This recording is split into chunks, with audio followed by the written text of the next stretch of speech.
projectile motion. In this video, we're going to look at a very, very common application of quadratics where objects are being launched into the air. So John kicks a soccer ball off a hill. The ball's trajectory is modeled by the equation h of t, where h of t is the height of the ball after t seconds.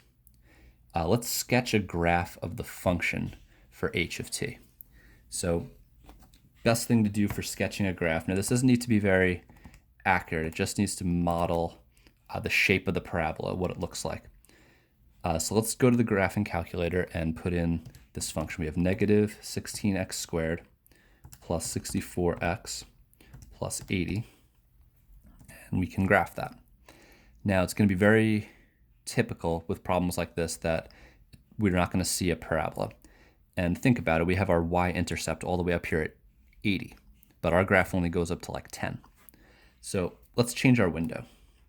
Let's make sure that our y maximum can accommodate that y-intercept of 80. So I'm going to change it to 100. And here's my parabola. Ooh, it still does not reach my vertex, so let's double that again. Let's go up to 200. There we go. Now we see our typical parabola shape. Also, t is representing time. So in this context, it doesn't really make much sense to have negative time. So we can actually change our window to just start at 0. There we go. So now we can imagine this guy John on a hill, and he punts this soccer ball off the hill. It launches up into the air, reaches a maximum height, and then starts to fall back down to the ground, lower than the initial starting point because he's kicked it off a hill. All right, so this is the type of picture that we want to sketch.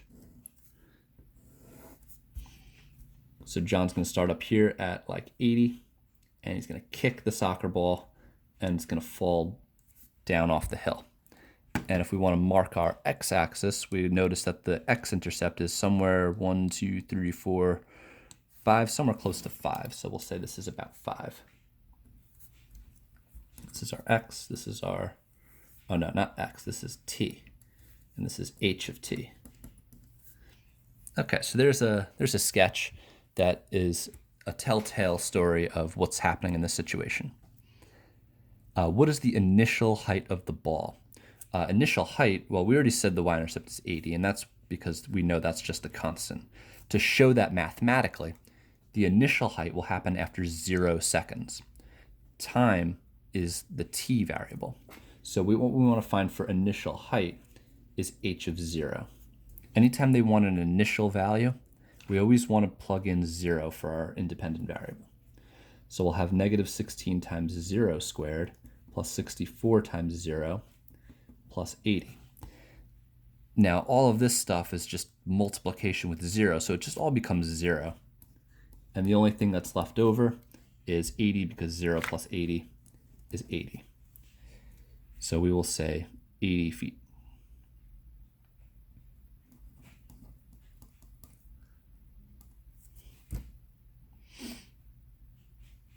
All right, at what time does the ball reach its maximum height?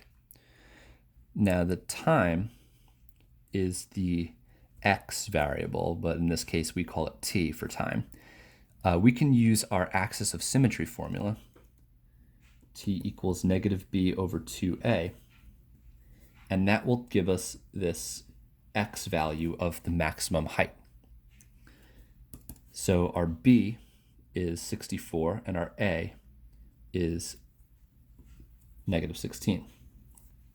So we'll have negative 64 over 2 times negative 16, which will be negative 64 over negative 32, and that's just equal to positive 2. So 2 seconds. What is the maximum height of the ball? Well, we know the time, so now we just need to plug in this time to find the y coordinate. So we know this is 2, but we don't know how high up it is. It's going to be somewhere above 80, missing y coordinate. So let's plug in 2 for t. We'll find h of 2. That'll be negative 16 times 2 squared plus 64 times 2 plus 80, and we can solve this step by step, or we can just go right to the calculator and type it in exactly as we see it into our home screen and produce the answer. So negative 16 times 2 squared plus 2 times, or 64 times 2 plus 80, 144. So 144 feet will be the maximum height. When does the ball hit the ground? Now, when it hits the ground, that means the height is 0.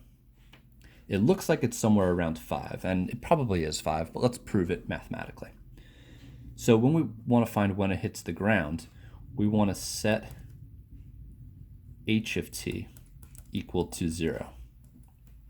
So we'll have 0 is equal to negative 16 t squared plus 64 t plus 80. And now there's a ton of ways we can solve this. We know a bunch of methods to solve quadratics. We can use completing the square.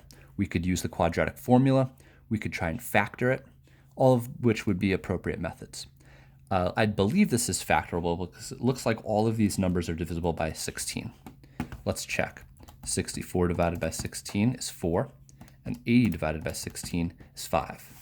So if I were to divide both sides of the equation by negative 16, we would have this new quadratic 0, because 0 divided by negative 16 is 0, equals t squared plus minus 4t, because positive divided by negative is negative, and positive divided by negative is negative again, minus 5. Now this is factorable. We can factor it using the AM factoring technique. What adds to negative 4 multiplies to negative 5. We can use a 5 and a 1.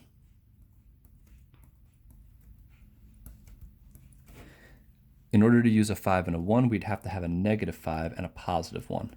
Negative 5 times 1 is negative 5. Negative 5 plus 1 is negative 4. Once we have the equation factored, we can set each factor equal to 0 and solve separately.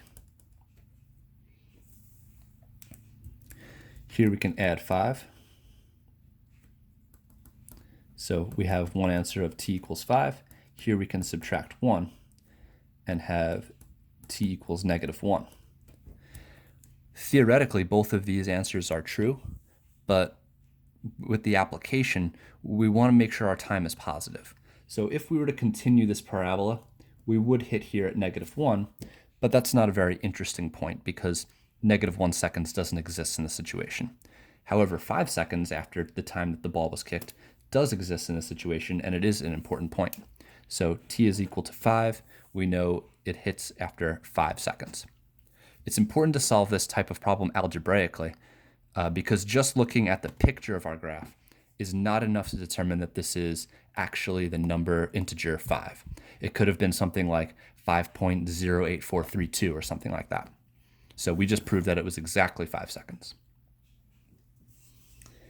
Finally, determine the appropriate domain and range for h of t for the scenario. The domain and range are the x values and the y values that are interesting in this scenario. So the x values, the domain, is going to be where we start from left to where we end on the right. We're not interested in negative time. We want to start at 0. And I'm going to use a bracket to include my 0. And we finally end at positive 5, also including the 5, because after 5 seconds, the ball has hit the ground. The range of the function is going to be all the y values. So the lowest point that the ball gets will be 0 when it's on the ground, including the 0.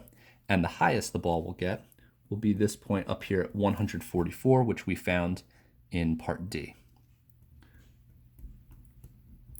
So there is the domain and the range for this soccer ball.